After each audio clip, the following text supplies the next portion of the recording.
Boa noite, igreja. Tudo bem? Convido você a ir abrindo a sua Bíblia por enquanto, lá em João, capítulo 6. Hoje nós íamos começar, vocês já vão entender por quê. Íamos começar a nossa série nova, mas eu resolvi colocar ela 2 domingos mais para frente. Obrigado, cara. Para não ter que picotar ela no meio, tá? Por uma questão de logística.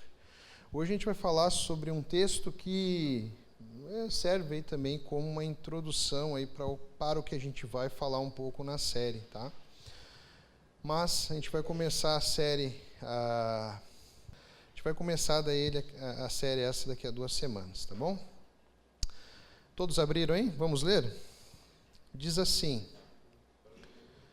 João 6, a partir do verso 60. Acho que o versículo eu não tinha dito. João 100, a partir do 60. Diz assim: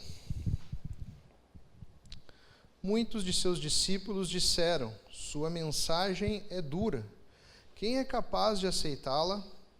Jesus, sabendo que seus discípulos reclamavam, disse: isso os ofende? Então, o que pensarão se virem o Filho do Homem subir ao céu, onde estava antes? Somente o Espírito da vida. A natureza humana não realiza coisa alguma, e as palavras que eu lhes disse são Espírito e vida. Mas alguns de vocês não creem em mim, pois Jesus sabia desde o princípio quem não acreditava nele e quem iria traí-lo. E acrescentou: por isso eu disse que ninguém pode vir a mim a menos que o Pai o dê a mim. Nesse momento, muitos de seus discípulos se afastaram dele e o abandonaram. Então Jesus voltou para os 12 e perguntou: vocês também vão embora? Simão Pedro respondeu: Senhor, para quem iremos? O Senhor tem as palavras de vida eterna. Nós cremos e sabemos que o Senhor é o Santo de Deus. Então Jesus disse: eu escolhi vocês 12, mas um de vocês é um diabo. Amém? Vamos orar mais uma vez? Obrigado, Deus. Obrigado, Pai, pela Tua graça, pelo Teu amor, pelo Teu perdão. Te pedimos, ó Deus, que Tu se faça, ó Deus, presente em cada um de nós, ó Pai. Que nós possamos, ó Deus, ouvir a Tua palavra, ó Deus, e colocá-la em prática, ó Pai, no nosso dia a dia, ó Deus. Muito obrigado, ó Deus, por podermos estar aqui. Te pedimos, ó Pai, que tire tudo aquilo, ó Deus, que possa nos atrapalhar, ó Deus, de entender a Tua voz, de compreendermos a Tua palavra. Em nome de Jesus que nós oramos. Amém. Amém? Só. Alô.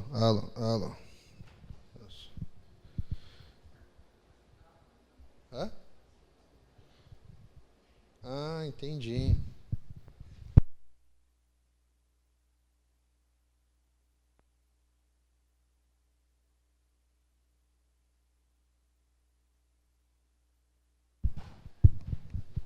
Vamos ver. Agora sim. Sem cabo não funciona, não tem como. Muito bem, vamos lá então. Quando eu estava lendo essa passagem, estudando para compartilhar essa noite, ela choca ao início, principalmente porque às vezes nós temos uma ideia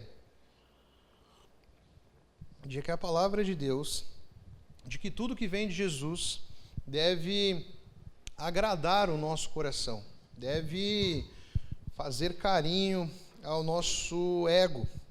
E aqui nós vemos alguns discípulos indagando Jesus e contestando Jesus acerca da sua palavra. Eles dizem, a sua mensagem é dura. Quem é capaz de aceitá-la, Quem é capaz de aceitar essa mensagem? Em outra versão, vai dizer, duro é esse discurso. Quem o pode ouvir? Então Jesus estava sendo contestado não pelos fariseus, não pelos escribas, não pelos saduceus, e sim por aqueles que estavam seguindo ele, né, os seus próprios discípulos. Aqui, pelo que a gente vê, não é um discurso dos 12, mas Jesus tinha outros discípulos que o seguiam, que andavam perto dele. Quando eu estava estudando esse texto, eu lembrei de um caso que me aconteceu lá em São Gabriel. Eu já compartilhei isso com os irmãos. Mas eu lembro que uma irmã, certo dia, veio conversar comigo e falou assim: pastor, a semana que vem eu vou levar visitantes no culto, eu vou levar umas amigas no culto. E eu queria pedir para o senhor que pregasse algo bom, que pregasse algo que não confrontasse elas, que elas se sentissem bem aqui, entendeu? Que o senhor pregasse algo como amor, então que elas se sentissem bem. E aí eu lembro que eu não sabia se eu ria ou não sabia a minha reação ao ouvir aquilo, né? Eu lembro que eu falei para ela: irmã, nós temos um grande problema, que a minha função como pastor é uma função de ser um mordomo da palavra de Deus. E na função de ser um mordomo da palavra de Deus, o mordomo é aquele que serve, então que pega o alimento que não é dele, que é do rei, e entrega o alimento. E a palavra de Deus vai dizer que toda palavra é alimento, né? Toda a escritura é inspirada, é útil para o ensino, é útil para a correção. Então não cabe a nós selecionarmos aquilo que nós queremos ouvir do Evangelho. Então, às vezes, quando nós fazemos isso, de selecionarmos aquilo que convém, nós estamos retalhando o Evangelho, nós estamos ouvindo apenas parte do Evangelho, e parte do Evangelho que não nos confronta, só aquilo que nos traz apreço carnal. Irmãos, a igreja, ela não deve fazer pesquisa de satisfação. Não cabe à igreja perguntar para as pessoas como elas estão se sentindo e o que elas gostariam que mudasse. Aqui não é Renner. Nas lojas Renner sempre tem um botãozinho para você apertar quando você sai de lá, né? Se está bom, se está ruim. Tem um papelzinho ali para ver o que deve ser mudado. Eu já participei de inúmeras reuniões onde o tema foi a seguinte: não aqui na igreja, mas o que nós podemos fazer para atrair os jovens aqui para dentro? O que nós devemos fazer para que as pessoas gostem de estar aqui na igreja? Isso não cabe a nós. O que cabe a nós é pregar o Evangelho, pregar a palavra de Deus. Se tem alguém que nós temos que dar satisfação, é a Deus. A Ele nós devemos dar satisfação de como nós temos utilizado a palavra de Deus, de como nós temos pregado a palavra de Deus. Assim como muitos nos nossos dias se escandalizam quando o Evangelho ele é pregado por inteiro, naquela época, naquele dia, muitos discípulos estavam escandalizados com o ensino de Jesus. Se você ler todo o contexto, o contexto vai se iniciar lá pelo verso número 22, mas se você ler todo o contexto, você vai ver que eles tinham talvez uma crítica especial, algo que Jesus falou ali que não estava caindo bem, e era acerca de comer e beber, de comer da carne e beber do sangue de Jesus. Lá no verso 51 vai dizer, Jesus, quando estava ensinando eles: eu sou o pão vivo que desceu do céu, quem comer desse pão viverá para sempre. Ali no 53, Jesus vai dizer, então Jesus disse novamente, eu lhes digo a verdade, se vocês comerem a carne do Filho do Homem e não beberem o seu sangue, não terão a vida em si mesmos.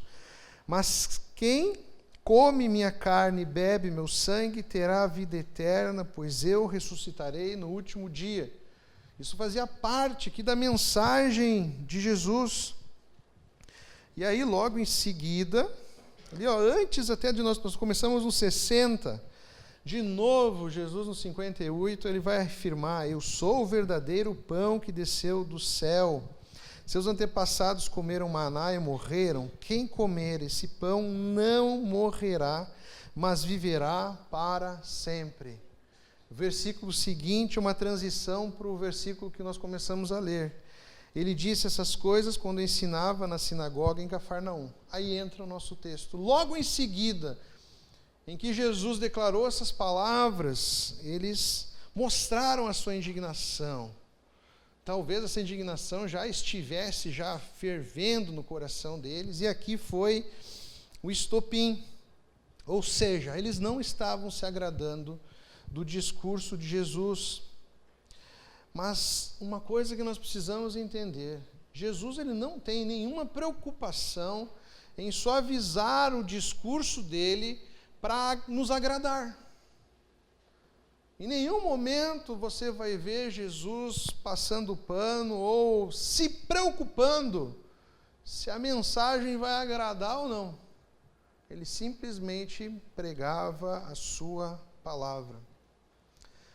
Mas por que será que esses discípulos estavam tão indignados ali, escandalizados com Jesus? Talvez algumas explicações aqui a gente possa encontrar. Será que porque a palavra de Jesus ela é uma palavra difícil mesmo de engolir? Será que a mensagem de Jesus é uma mensagem que é difícil de tragar ela? Quando a gente vai estudar o significado da palavra duro no original, sekleros, significa muito mais do que apenas uma dificuldade de entendimento. Ou seja, não significa apenas que o que Jesus estava falando era de difícil cognição. Significa algo áspero, severo, ofensivo e duro de suportar. Essa é a mensagem de Jesus. Você está escandalizado com isso? Ou seja, não era apenas uma dificuldade intelectual, ela era inaceitável emocionalmente e espiritualmente para eles. Por quê? Talvez porque na mensagem de Jesus, na mensagem do Evangelho, ela vai exigir de nós, seres humanos, uma rendição total. Vai nos colocar numa posição de submissão. Talvez eles também estivessem com a dificuldade de entender a metáfora de Jesus, ou o simbolismo de Jesus, ao estar dizendo comer a carne e beber do sangue de Jesus. Algumas coisas a gente encontra na própria palavra de Deus. Talvez a dificuldade com o comer e o beber fosse algo cultural e religioso. Se a gente for ler lá em Levítico 17, do 10 ao 14, a lei de Moisés proibia terminantemente o consumo de sangue. Então, talvez essa metáfora usando de beber do sangue não fosse apenas algo que estava causando repulsa a eles, mas algo que beirava uma blasfêmia. Então é como se Jesus estivesse indo de encontro à lei, como se Jesus estivesse indo de encontro a uma ortodoxia judaica, né? A outra que é muito presente, até mesmo no início da igreja, lá em Atos, na igreja primitiva, é um literalismo carnal. Ou seja, talvez eles estavam presos a um pensamento físico e material. Eles estavam pensando que Jesus estava sugerindo a eles que eles praticassem um ato canibal, comer e beber do sangue de Jesus.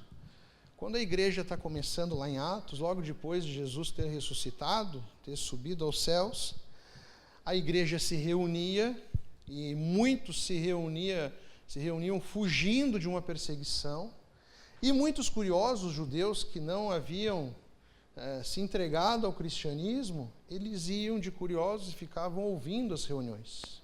E nas reuniões eles ouviam: agora nós vamos comer e beber do sangue de Jesus. E aí eles pensavam: nossa, mas eles estão cometendo um ato canibal, eles estão destrinchando o corpo de Jesus.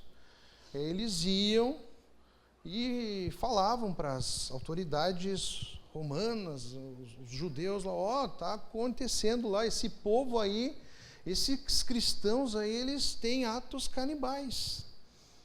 Isso porque o coração carnal, o coração que não tem o Espírito Santo de Deus, entenda isso, ele tem uma dificuldade de interpretar aquilo que é espiritual. E ele sempre vai fazer uma interpretação literal das coisas. Você se lembra de Nicodemos? Nicodemos se encontra com Jesus lá na madrugada, e Jesus diz para Nicodemos: Nicodemos, se você quiser entender o Evangelho, você precisa o quê? Nascer de novo. Aí Nicodemos responde para Jesus: mas Jesus, como pode eu, homem adulto, entrar no ventre de minha mãe e voltar a nascer? Vocês viram? Ele pensava não espiritualmente, que ele tinha que nascer de novo de uma forma espiritual, mas de uma forma literal. Imagina ele confuso: nossa, mas como, Jesus? Como é que vai acontecer isso? Você se lembra a história seguinte em João, da mulher samaritana? Jesus diz para a samaritana que ele tinha uma água que nunca mais ela ia ter sede. E o que ela diz? Dá-me de beber, assim eu nunca mais vou precisar voltar a esse poço. Ela entendia que Jesus tinha para ela uma água que ia saciar a sede física, a sede carnal dela. Mas na mesma conversa nós vemos que mais para frente essa mulher, ela é liberta e ela começa a entender o mundo espiritual, e ela vira uma evangelista. Ela vai correndo para a sua aldeia, para o seu povoado lá, e começa a declarar sobre Jesus, a falar sobre a água de Jesus espiritual. Então, meus irmãos, Jesus, ele estava falando, e ele falava de uma maneira espiritual, mas eles estavam entendendo de uma maneira carnal.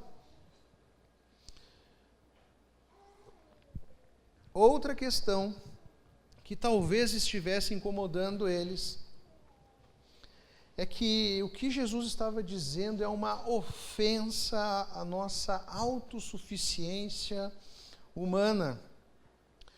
A metáfora de comer e beber significa, meus irmãos, que nós estamos reconhecendo que Jesus é o nosso único sustento, a nossa única fonte de vida, a nossa única esperança. E para um ser humano carnal, isso significa ferir o seu próprio orgulho, significa que ele não tem como salvar a si mesmo, que ele não tem como ter mérito na sua salvação, e que ele não vai ser de nenhuma maneira premiado pela sua tradição, pela sua religiosidade ou pelo seu esforço. Pastor Hernandes diz que o Evangelho ele é ofensivo ao homem natural. Natural você pode ver como carnal, porque tira dele todo o crédito. Jesus não oferece ajuda, ele oferece vida para quem reconhece que está morto. Se não é uma questão de compreensão, se realmente alguns deles estavam entendendo as metáforas de Jesus, talvez aqui a questão esteja ligada a uma aceitação. Eles estavam tendo dificuldade de aceitar, de concordar com aquilo que Jesus estava pregando. Primeiro, porque se nós formos entender o que Jesus diz no verso 53, Jesus não se apresenta como uma fonte de vida. Jesus se apresenta como a única fonte de vida. Jesus está dizendo para um povo extremamente religioso o seguinte: você não precisa mais da sua religiosidade, você não precisa das suas boas obras, você não precisa da sua descendência em Abraão, você não precisa da lei. A única coisa que você precisa é de Jesus.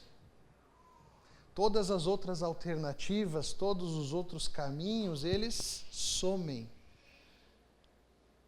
Traduzindo para nós hoje, é muito comum nos nossos dias as pessoas que querem ter uma vida de sincretismo religioso. Elas querem beber de todas as religiões. Elas querem beber um pouquinho de cada uma. Ela é católica no domingo, ela é espírita na segunda, ela é evangélica na quarta, e no sábado ela faz um despacho. Jesus está dizendo o seguinte: eu sou a única fonte de vida. Não há vida em nenhum outro caminho, em nenhum outro lugar. Talvez esse chamado a ser exclusivo de Jesus estivesse ferindo eles. Amém, Benjamin? Talvez porque desde já Jesus já estava apontando para a cruz.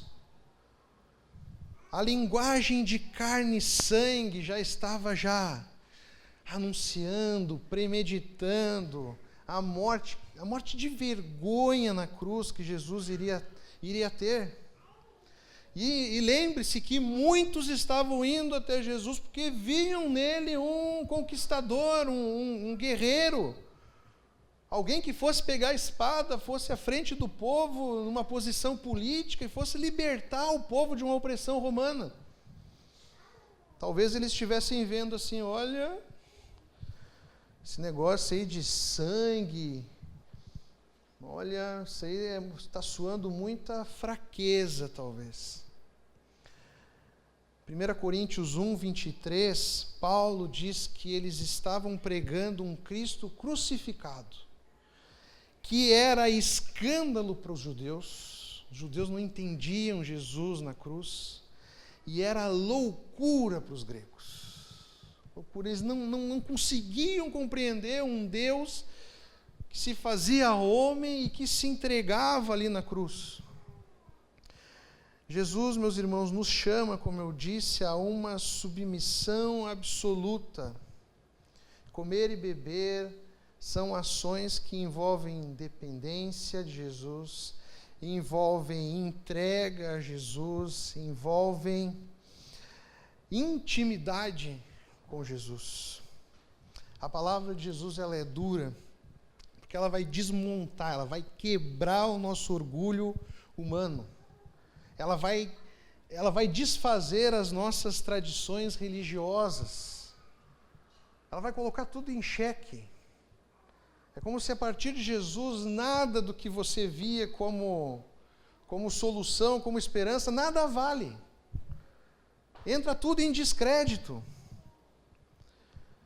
Então tudo isso escandalizava uma lógica carnal que muitas vezes nós temos na nossa mente. E seguir a Jesus, meus irmãos, exige de nós fé. E fé é espiritual. Amém? Entenda uma coisa: a mensagem de Jesus não foi feita para nos agradar. Até te digo, se tu tem ouvido mensagens que estão te agradando muito, abre o olho. Em nenhum momento você está se sentindo desconfortável. Tem alguma coisa estranha. Entenda uma coisa para você não achar que toda a palavra de Jesus é dura. Existem palavras bíblicas, palavras que vêm da boca de Jesus que nos trazem deleite, que nos trazem descanso. Mas isso não resume todo o Evangelho. É isso que eu quero que você entenda. Quando nós vamos ouvir todas as palavras de Jesus, todo o Evangelho vai ter palavras que vão nos trazer descanso, refrigério, e vão ter palavras que vão nos confrontar, que vão nos incomodar. Você está aí sentado, nós como igreja, nós queremos que você chegue aqui, que você seja bem recebido. Chazinho, cafezinho, entendeu? A gente tenta mimar o convidado. Só que depois que ele senta aí, que a palavra ela é exposta, eu quero mesmo é que você se incomode. Desejo é que a palavra de Deus incomode o seu coração. Porque sabe de uma coisa? Geralmente é a partir do desconforto que a palavra de Deus gera em nós, é que daí começa a cura. Aí que começa a transformação, porque o nosso ego está sendo ferido. Nós estamos ouvindo que nós dependemos de Jesus. Isso é difícil para o homem aceitar. Que ele depende de um Deus para ter vida. O texto vai seguir e o texto vai dizer o seguinte, que a vida espiritual ela não vem da carne, mas vem do Espírito. Verso 63, preste bem atenção.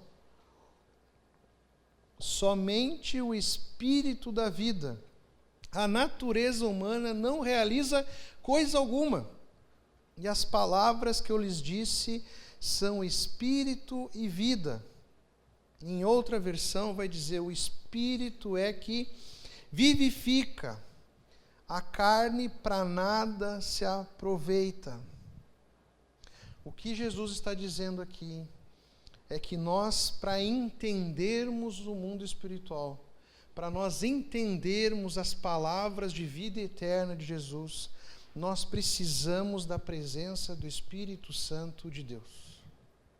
Sem a presença do Espírito Santo de Deus, nada faz sentido. Nós não conseguimos compreender a verdade, nós não conseguimos compreender as palavras de Jesus.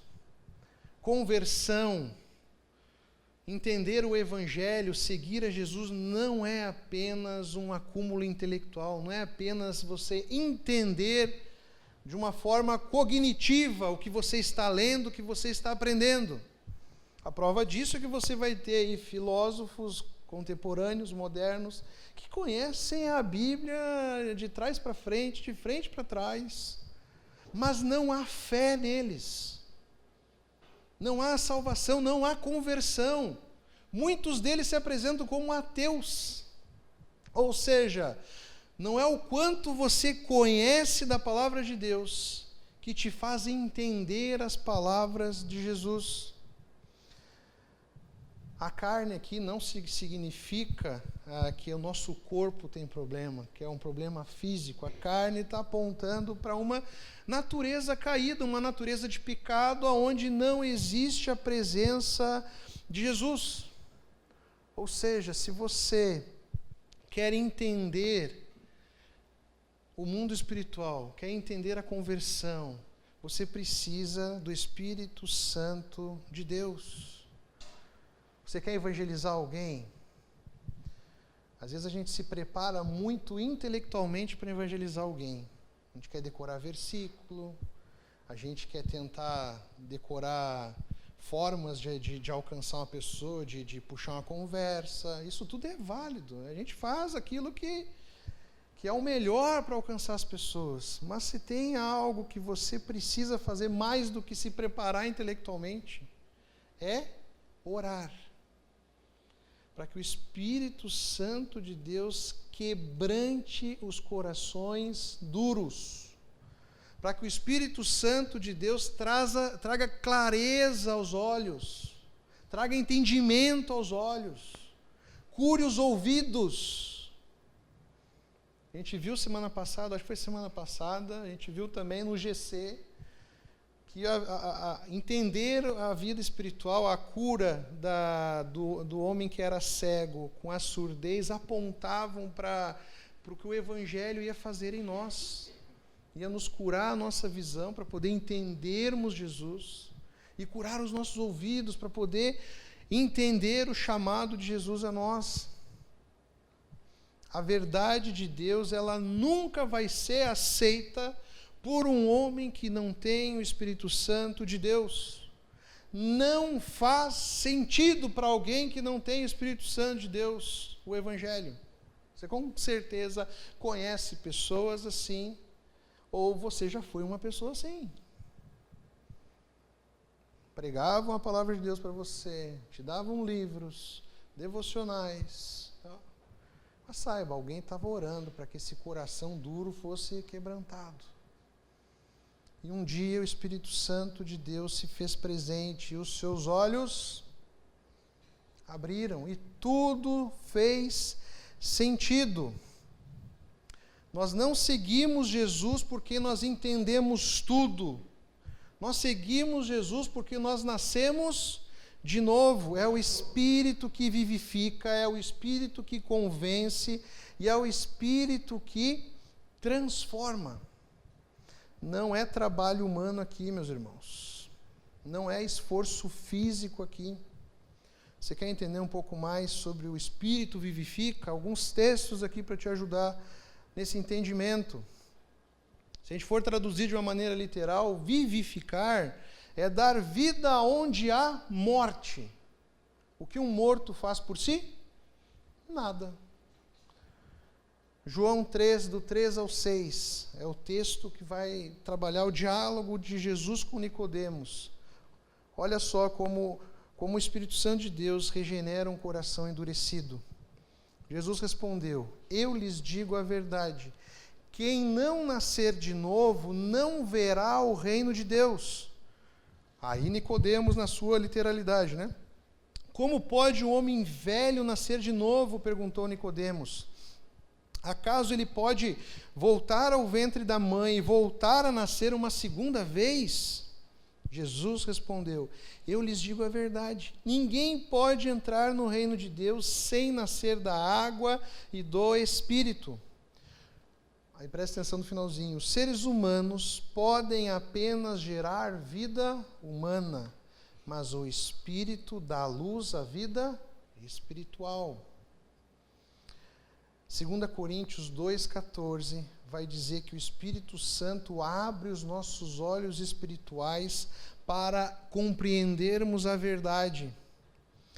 Verso 14: mas o homem natural não aceita as verdades do Espírito de Deus. Por isso que nós pregamos,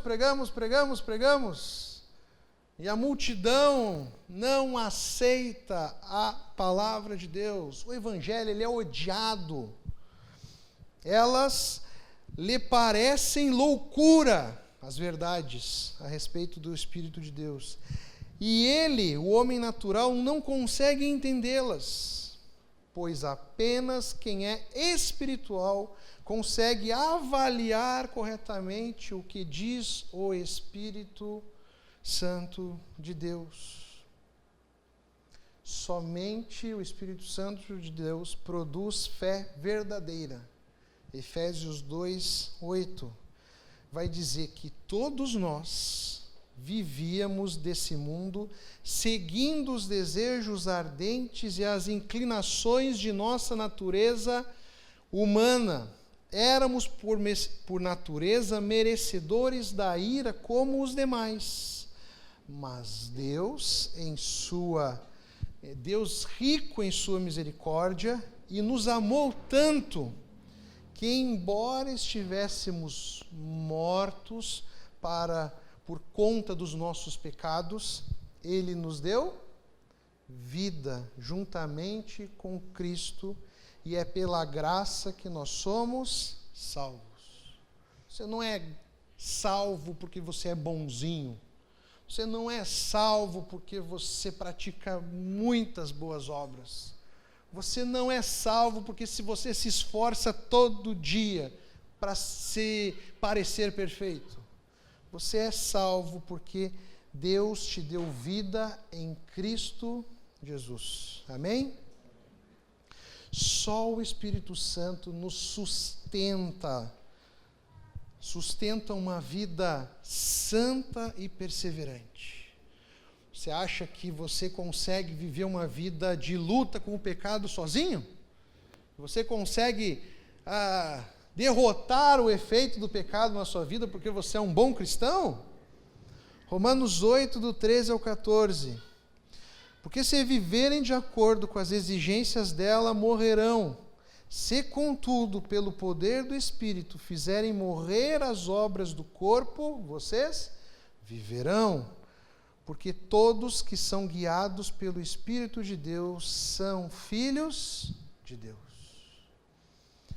John Owen vai dizer que o Espírito ele é autor de toda boa obra eficaz de Deus na alma. Nenhum homem pode crer, nenhum homem pode obedecer ou amar sem que tenha sido vivificado pelo Espírito Santo de Deus. Amém? O que mais esse texto vai nos dizer? Que muitos abandonaram a Jesus. Alguns permaneceram. Lá no verso 66. Desde então, muitos dos seus discípulos voltaram atrás. Eles eram discípulos apenas no nome, não eram discípulos regenerados que haviam nascido de novo. Um exemplo é que Judas estava entre eles. Ou seja, não é o fato de você estar fisicamente caminhando perto de Jesus que faz com que você esteja regenerado, esteja em Jesus. Entenda, a religiosidade é uma coisa, estar em Jesus é uma coisa totalmente diferente. Nós vivemos num mundo que prega a religiosidade. Jesus não nos chama para uma religiosidade. Jesus nos chama para obedecer a sua palavra, o seu chamado, para amarmos a Ele. Por que será que eles voltaram atrás? Por que será que eles desistiram de Jesus? A gente pode encontrar aqui algumas interpretações para esse abandono. E esse voltar atrás aqui, o verbo está indicando apostasia. Eles abandonaram a fé.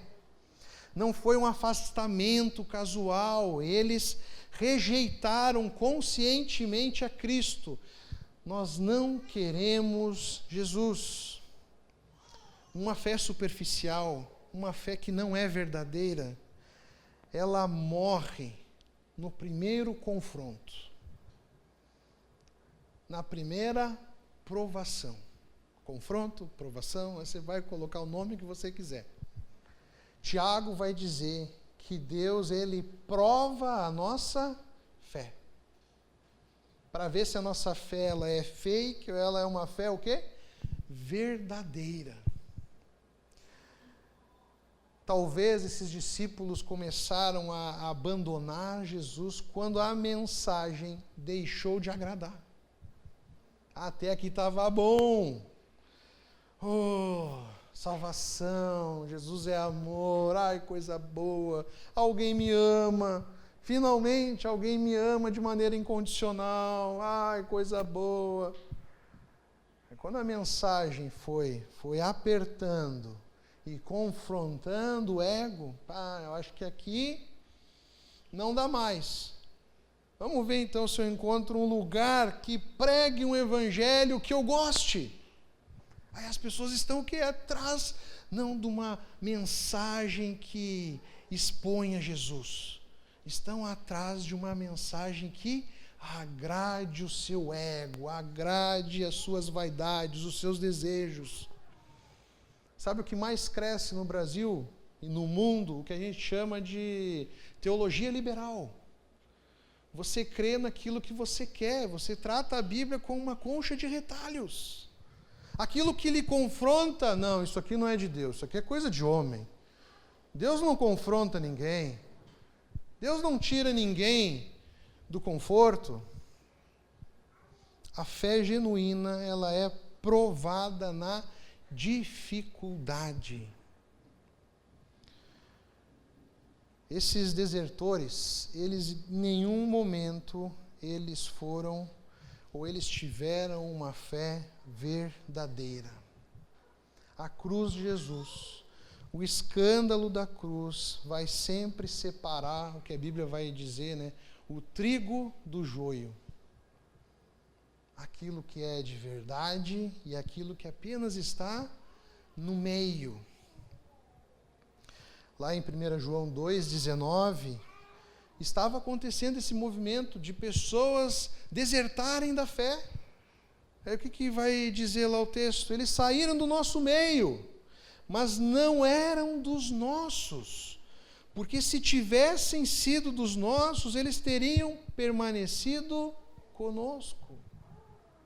A fé, ela está sempre provando para ver se a nossa fé ela é verdadeira. O Evangelho, meus irmãos, ele chama num primeiro momento muitas pessoas. Muitas pessoas são atraídas. Vocês lembram da multidão? Onde Jesus ia tinha uma multidão, né? Sempre tinha uma multidão. Mas o que nós vemos é que o Evangelho ele vai afastando aqueles que apenas são curiosos, vai afastando aqueles que estavam apenas buscando milagres ou algo que Jesus tinha a oferecer para eles, e vai deixando apenas aqueles que são comprometidos. E aqui, para você entender, eu não estou falando de igreja, eu estou falando de salvação em Cristo Jesus. Há pessoas, e a gente pode aplicar dessa maneira, que abandonam a fé quando o Evangelho vai exigir renúncia. Vai chegar um momento que o Evangelho vai exigir renúncia. O próprio Jesus disse: se você quer vir até mim, quer se tornar um discípulo, qual é a palavrinha? Não é venha de qualquer jeito. Jesus nos recebe de qualquer jeito. Mas para seguir a Ele, precisa haver o que? Renúncia. Negar a si mesmo. A presença na igreja, ela não prova conversão. Não é o fato de você estar na igreja que vai te transformar em alguém regenerado. O Evangelho ele não é projetado para agradar consumidores. Infelizmente, o nosso mundo está cheio de igrejas que estão preocupadas a tratar as pessoas como consumidores. Eu vi esses dias um cara que é perito em publicidade, em marketing, dando um exemplo de uma igreja como como é que eles chamam? Uma case de sucesso. Aí você vai estudar, analisar por quê? Por quê? Eles estudaram o que as pessoas querem. Eles estão oferecendo um evangelho que agrada, uma forma de seguir a Jesus que agrada. Em tempos de confronto, e nós vamos ter muito tempo de confronto, só vai permanecer, de fato, aquele que foi regenerado pelo Espírito Santo de Deus. Amém? Nós já estamos chegando ao fim. A fé genuína, ela reconhece que não há outro caminho. Aqui temos uma declaração que é uma das declarações mais lindas que nós temos na Bíblia. Só que às vezes a gente esquece do contexto que a gente está vendo até aqui. É a declaração de Pedro: Senhor, para quem nós iremos? Só tu tens as palavras de vida eterna. Jesus não impede a saída de falsos discípulos. Ele confronta. Ele confronta. Às vezes é traduzido um Jesus que não quer que as pessoas saiam da presença dele de nenhuma maneira. É como se fosse um Jesus que estivesse ali na porta dizendo assim, não vai embora, cara, fica aí, por favor, fica aqui, eu vou te agradar, eu vou mudar a minha maneira de ser, eu vou mudar o evangelho para você se sentir bem aqui. Não vai embora, fica, como se fosse um Jesus correndo atrás das pessoas, fica. Olha só o que Jesus faz. Ele vira para os discípulos que ficaram e fala assim, vocês vão embora também? Aí foi uma galera aí, ó. Aí vocês, a porta está aberta. Ele confronta. Ele não muda a sua mensagem agora, eu vou perder os 12 ainda. Se eu perder os 12 aí, aí ralou. Quem é que vai escrever a minha palavra? Quem é que vai começar a igreja? E agora? Não. Ele confronta, ele não fica implorando para que as pessoas permanecessem. O verdadeiro evangelho nos confronta. Ele está sempre nos confrontando com a decisão de seguir ou abandonar. Quantas vezes nós não pensamos exatamente como os discípulos, e tivemos uma confusão de fé. Será que é para mim seguir? Será que eu devo abandonar? Será que essa vida de cristão é para mim? Porque se nós vermos a declaração de Pedro, às vezes nós confundimos a declaração de Pedro. O que Pedro vai falar? Para quem nós iremos? Tu tens as palavras de vida eterna. E nós temos crido e conhecido quem és o Santo de Deus. Em nenhum momento Pedro declara que eles têm, aqui ele está falando em nome dos discípulos, dos 12. Em nenhum momento Pedro declara assim, olha, nós já entendemos tudo. Está tudo aqui, compreendido aqui na nossa cachola aqui. Tudo está claro. Em nenhum momento Pedro está dizendo que eles já haviam entendido todo o plano de Jesus, todo o evangelho, que tudo estava claro. Em nenhum momento Pedro está dizendo que eles estavam confortáveis com a palavra de Deus. Você quer uma prova disso? O que Pedro vai fazer depois? Vai negar Jesus, vai se esconder, vai entrar em parafuso, vai entrar numa crise de fé, vai se achar inválido. Ele vai meio que quando Jesus aparece de novo, que aí os discípulos meio que caem a ficha, nossa, não é que o homem ressuscitou, rapaz. Disse e fez. E aí tudo que ele foi pregando foi fazendo sentido, aí foi caindo a ficha assim. Aí o que Pedro sentiu? Vergonha.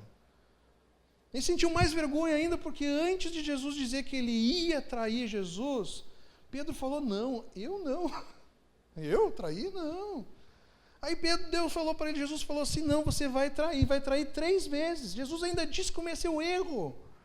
Você quer maior vergonha que essa?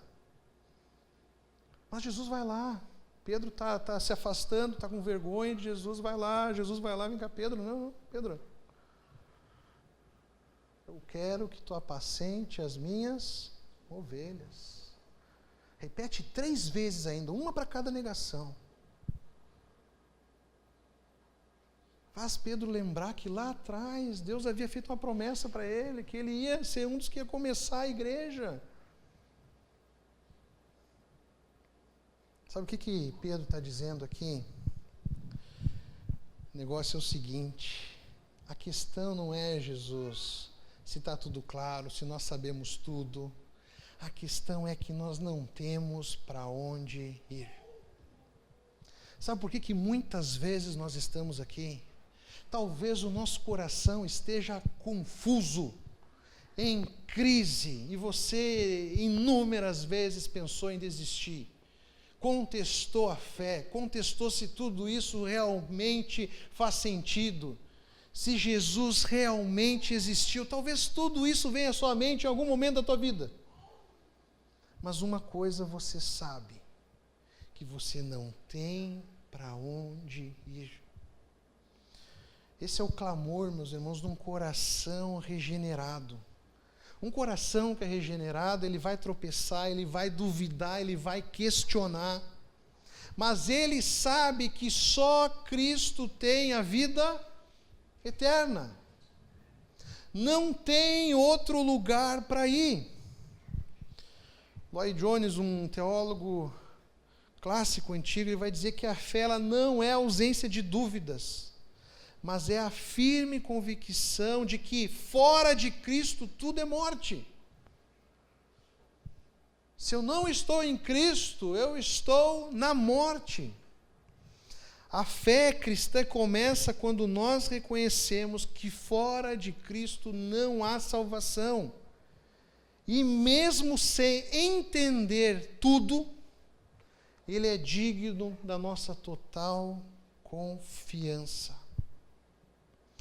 O verdadeiro crente, ele não vai ter resposta para tudo. Você acha que eu, pastor, tenho resposta para tudo? Você está lascado.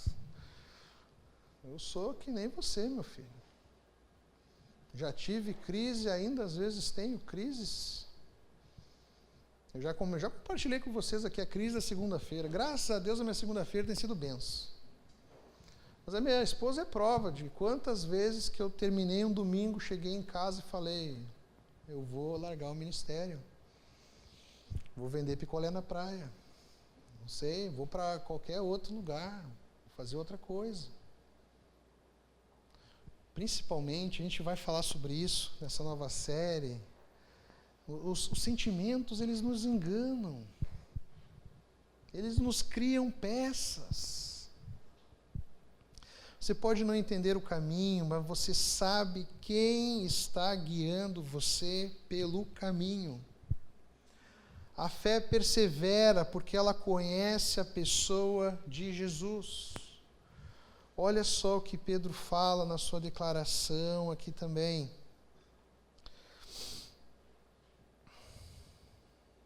E nós temos crido e conhecido quem tu és, o Santo de Deus. Ele começou a lembrar de tudo aquilo que Jesus estava fazendo. E eles estavam o quê? Observando, eles estavam vendo. Lembre-se do que Jesus tem feito até aqui. O que Jesus tem feito na sua vida, no seu coração. Lembre-se nas suas orações quem Deus é, o que Ele tem sido. É nisso também que está repousando a fala de Pedro.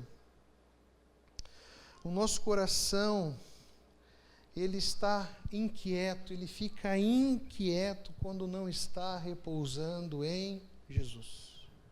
Um coração sem Jesus, ele não sabe para onde ir, ele sempre está em desespero, ele sempre está aflito, ele sempre está perdido, ele não sabe o que fazer. Agora, um coração regenerado, ele sabe que ele pode repousar em Jesus. A fé verdadeira, ela não abandona Cristo jamais, mesmo quando não entende o que Ele tem feito, mas a cada dia procura o quê? Se apegar mais, buscar cada vez mais a Jesus, conhecer mais a Jesus. Assim a nossa fé ela vai amadurecendo cada vez mais.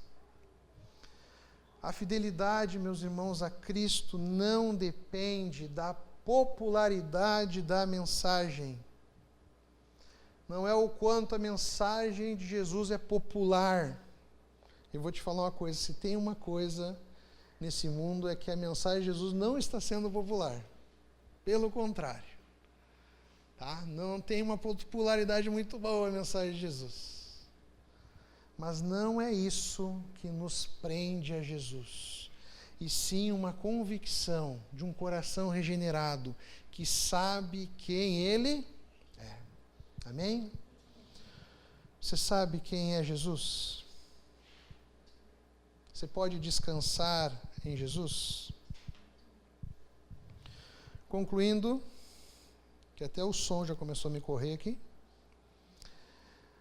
Muitos, meus irmãos, ouviram a mensagem de Jesus, mas eles foram embora.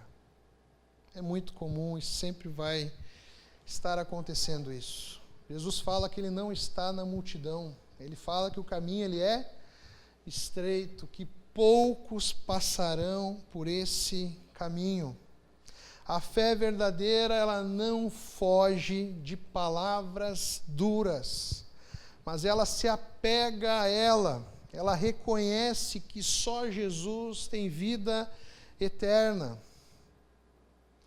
E reflita mais uma vez. Talvez Jesus esteja hoje direcionando a você essa mensagem e lhe fazendo uma pergunta. Que pergunta é essa? E aí? Vai embora também? Mas que nós possamos responder a Ele, né? Senhor, para onde nós iremos? Você tem para onde ir? Sendo que Jesus diz que Ele é o único caminho, a verdade e a vida. Amém?